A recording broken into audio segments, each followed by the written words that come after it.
রহমতুল্লাহ।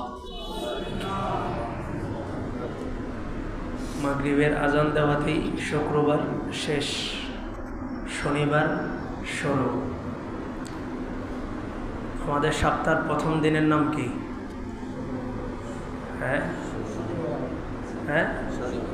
শুক্রবার। মুসলমানের সাপ্তাহিক গণনা শুরু হবে শুক্রবার থেকে।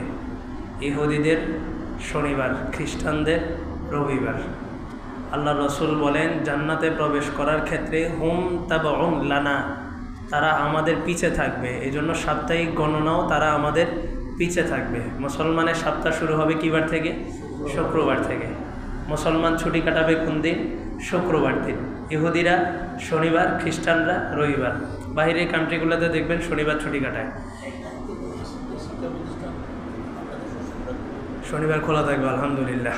আগে বিগত আমলে দেখছি শনিবারে শিক্ষা প্রতিষ্ঠান বন্ধ, মাসে 4 দিন 4 শুক্রবার বন্ধ, এর উপরে শনিবারও বন্ধ হইলে 8 দিন বন্ধ। তো এই বাচ্চা আর কী শিখবে? তো এখন এটা বাদ গেছে, বাদ যাবে। মুমিনের আলোচনা চলতেছিল। মুমিন সবসময় সচেতন থাকবে। মুমিন, আজকের বিষয় হলো মুমিন কখনো প্রভাবিত হবে না, কারো কথায় প্রভাবিত হবে না। মুমিন যেটা বলবে এটার উপরে অবিচল, অটল অবিচল থাকবে। কখনোই কারো কথায় মুমিন তার বক্তব্য, তার অবস্থান পরিবর্তন করবে না। এটা মুমিনের একটা সিফাত, যেটা আল্লাহ তাআলা বলছেন দাঈ, যে দাওয়াত দেয় তারও একটা সিফাত হইল দাঈ কখনো প্রভাবান্বিত হয় না। রাসূল যদি প্রভাবান্বিত হতেন তো ইসলাম বাংলাদেশ পর্যন্ত আসতো না। রাসূল যদি তায়েববাসীর অত্যাচারের পরে বলতেন যে ইসলাম তার মানতেছে না, দাওয়াত দিয়ে আর কী করবো, বাসায় চলে যাই, তাহলে ইসলাম এই পর্যন্ত আসতো না। তায়েববাসী কষ্ট দিছে, রাসূলের কাছে ফেরেশতা আসছে, বলেন তাইফের 2 প্রান্তের পাহাড়গুলোকে একসাথ করে মাঝখানের যে জনগোষ্ঠী আছে এদেরকে পিষে ফেলি। রাসূল বলছেন না, হাত উঠাইছেন আসমানে, আল্লাহুম্মা ইন্নী আশকু বাসি কুওয়াতা দুফি, আল্লাহ আমি আমার দুর্বলতার শিকায়ত করতেছি, আমি আমার দায়িত্ব পরিপূর্ণ পালন করতে পারিনি, আমার ব্যর্থতার কারণেই তারা হয়তো ইসলাম কবুল করে নেই।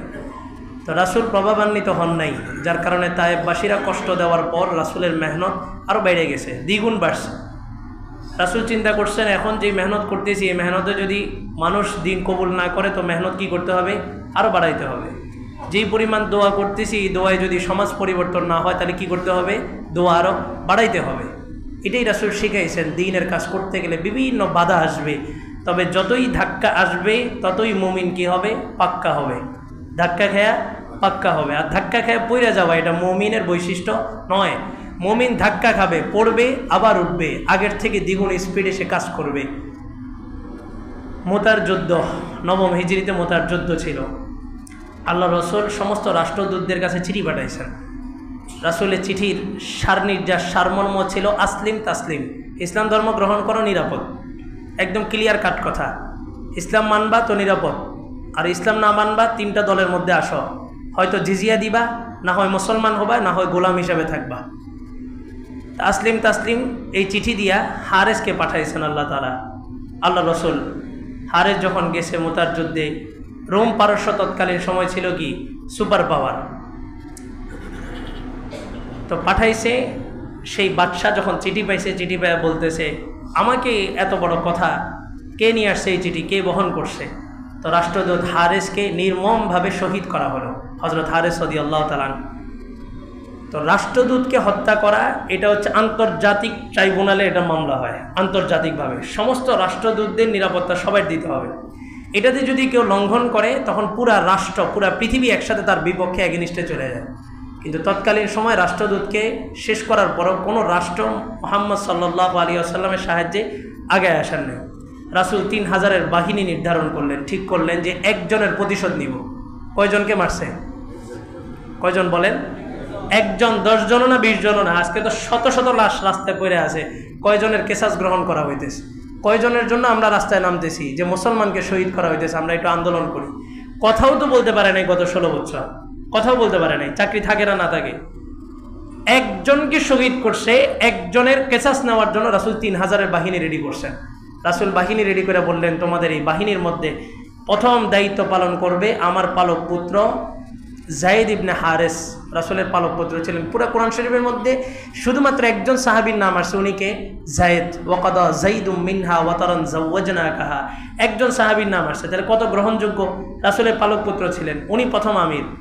সে শহীদ হলে জাফর ইবনে আবি তালেব, চাচাতো ভাই আবু তালেবের ছেলে, চাচাতো ভাই জাফর ইবনে আবি তালেব সেই দায়িত্ব পালন করবে। সেও যদি শহীদ হয় তারপরে তৃতীয় আরেকজন ওবাদা রাদিয়াল্লাহু তাআলা আনহু তিনি কি করবেন, দায়িত্ব গ্রহণ করবেন।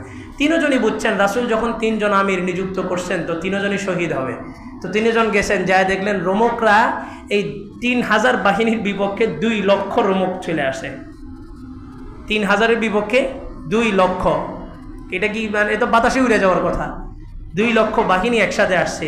বলা উদ্দেশ্য যেটা, প্রথম উসামা ইবনে জায়েদ ইবনে হারেস উনি আগে গেলেন ঝান্ডা নিয়ে, উনি শহীদ হয়ে গেলেন। একটা বর্ষা এসে ওনার পেটের এদিক দিয়ে ঢুকে পিঠ দিয়ে বের হয়ে গেছে, উনি শহীদ হয়ে গেলেন।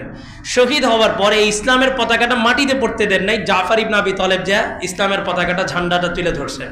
উনি যখন তুলে ধরছেন 3000-এর মোকাবেলায় 2 লক্ষ, এগুলো তো কচুকাটা হয়ে যাওয়ার কথা, কিন্তু হিম্মত হারান নাই, নিজের জান শেষ পর্যন্ত দিয়া, শেষ বিন্দু পর্যন্ত দিয়া এই ইসলামের ঝান্ডাটাকে কি করছেন, সমুন্নত করে রাখছেন, উঁচু করে রাখছেন, পড়তে দেন নাই। কত নির্মম এক ইতিহাস, যত ইতিহাসবিদ এখানে এসে কলম ধরছে সমস্ত ইতিহাসবিদদের কলম আটকে গেছে। এত ভয়াবহ এক পরিস্থিতি জাফর ইবনে আবি তালেব ইসলামের জন্য কোরবানি করছেন, ওইটা কেউ তুলে ধরতে পারে নাই, বর্ণনাও করা যায় না, শোনা তো দূরের কথা। এই জাফর ইবনে আবি তালেব পতাকা ধরছেন ডান হাতে, একটা দূর থেকে একটা তীর এসে ওনার ডান হাতটা পুড়ে গেছে। ডান হাত কাটতে দেরি বাম হাত দিয়া ওই ইসলামের ঝান্ডাটাকে ধরছেন, বাম হাতটা কেটে ফেলছে। তো উনি বুকের এই ইয়া দিয়া, বাহু দিয়া, সিনা দিয়া উনি এভাবে ইসলামের পতাকাকে আটকায় ধরছেন। এরপরে একটা তরবারি এসে ঘুরতে ঘুরতে এসে ওনার এই পেটের উপরে পড়ছে, পুরো শরীর দ্বিখণ্ডিত হয়ে গেছে। পরবর্তীতে যা ওবাদা ইবনে জাল্লাহ যা ওই পতাকা ধরছেন। এই জাফর ইবনে আবি তালেব ডান হাত, বাম হাত, এরপর একটা পর্যায়ে পা দিয়ে পর্যন্ত ধরছেন, একটা পর্যায়ে বুকের মধ্যে লাগাইছেন।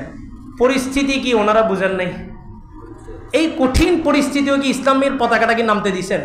এটা ইসলামের পতাকা না সমস্ত মুসলমানদের সম্মান, সমস্ত মুসলমান এবং ইসলামের একটা প্রতীক, এটা হচ্ছে পতাকার মধ্যে প্রকাশ পাইছে। পতাকা নিচে নামা এটা কোনো বিষয় না, একটা কাগজ পড়ে গেলে কি সমস্যা? কিন্তু ওনারা বুঝছেন এই পতাকা আজকে মাটিতে পড়া মানে কি পুরা মুসলিম সাম্রাজ্যের মাথা নত হয়ে যাওয়া। তাহলে মুসলিম সোসাইটিগুলোর আজকে যারা কর্ণধর আছেন ওনারা বলতেছেন পরিস্থিতির শিকার, জাতিসংঘের মোকাবেলায় ওনারা কথা বলতে পারতেছেন না, দৃঢ় কোনো অবস্থান নিতে পারতেছেন না, পরিস্থিতির শিকার। কি পরিস্থিতি? ওই যে কথা বললে নমিনেশন বাতিল হয়ে যাবে, কথা বললে নমিনেশন বাতিল হয়ে যাবে। কি বলেন, ইসলাম ক্ষমতায় যাওয়া দরকার না যতটুকু আছে অতটুকু হেফাজত হওয়া দরকার? হ্যাঁ, টাকা পয়সা আরো বাড়া দরকার না যে কয় টাকা আছে ওই কয় টাকা হেফাজত করা দরকার? আপনার 50,000 টাকা আছে, এটা হেফাজত করেন, আরো 50,000 টাকা বানাইতে হবে, এটা আবশ্যক না। তবে এই 50,000 টাকা সেফটি, নিরাপত্তা নিশ্চিত করা আপনার দায়িত্ব। অনুরূপভাবে ইসলাম যতটুকু পর্যন্ত আসছে অতটুকু পর্যন্ত প্রতিটা মুসলমানের দায়িত্ব ইসলামকে হেফাজত করা। ইসলাম আরও আগে নিতে হবে, রাষ্ট্র ক্ষমতায় নিতে হবে, এটা আবশ্যক না। তবে যতটুকু আছে অতটুকু চাইতে ইসলাম যেন নিচে না নামে। এই জন্যই জাফর ইবনে আবি তালেব ডান হাত, বাম হাত, ডান পা, বাম পা, এরপরে পুরো শরীর দ্বিখণ্ডিত হয়ে গেছে, তারপরেও ইসলামের পতাকা যতটুকু সমুন্নত হয়েছে তার থেকে 1 ইঞ্চি পরিমাণ নিচে নামতে দেন না। আজকে জাতিসংঘ আসা মানে হচ্ছে এটার একটা মোকাবেলা দাঁড় করাইছে, ইসলামের এগেনিস্টে জাতিসংঘকে দাঁড় করানো হয়েছে। আর এই ভারত উপমহাদেশে একটা গজওয়াতুল হিন্দ হবে, চূড়ান্ত একটা লড়াই। ওই লড়াইয়ের দিকেই ফোকাস রাখেন ওরা, মূলত ওই লড়াইটাকে ঘুরানোর জন্যই, ইন্ডিয়াকে শক্তিশালী করার জন্য সরাসরি পশ্চিমে এখন হাত দিছে। কারণ এখন দেশের যে ঘোলাটে পরিস্থিতি, ইন্ডিয়া যদি এই দেশ নিয়ে কোনো ধরনের কোনো গবেষণা করতে যায় তো ইন্ডিয়া তার অস্তিত্ব হারাবে, কারণ ইন্ডিয়ার ভিতরে অভ্যন্তরীণ ঘোলাটে পরিস্থিতি। এই জন্য ইন্ডিয়াকে শক্তিশালী করার জন্য পশ্চিমে হাত দিস, এই দেশের উপরে হাত দিয়া মানুষের ভিতরে বিভক্তি তৈরি করবে, সমস্ত অরাজকতাগুলো সে বাস্তবায়ন করবে, সমস্ত LGBTQ এই সমকামিতার সবগুলো বিষয় দিয়ে যুব সমাজকে নষ্ট করবে, আর ওই দিক দিয়ে ইন্ডিয়াকে কি করবে, শক্তিশালী করবে। এই জন্য প্রস্তুতি গ্রহণ করেন, সামনের একটা কঠিন যুদ্ধ আসবে, যে লড়াইয়ের ব্যাপার আল্লাহ রসুল সুসংবাদ দিছে, গজওয়াতুল হিন্দ অবশ্যই হবে। এই গজওয়াতুল হিন্দ হবে যতটা সত্য, তার চাইতে বেশি সত্য হচ্ছে মুসলমানদের কি হবে, বিজয় হবে। ওই এক বিজয়ের দিকে চেতনা, তারুণ্যের চেতনা নিয়ে ওই এক বিজয়ের দিকে আগায় যান। পুরা ইসলামী দল সব মাইনা নিছে জাতিসংঘের বিষয়, কিন্তু আপনার ইমান আপনার কাছে, ইমান পরিষ্কার করেন, কথা বলেন, স্পষ্ট করেন আপনি কোন পক্ষে আছেন। সিচুয়েশন কি জাফর ইবনে আবি তালেবের চাইতেও বেশি খারাপ হয়ে গেছে আজকে? আল্লাহ তাআলা কথাগুলো বোঝার, আমল করার তৌফিক দান করুন।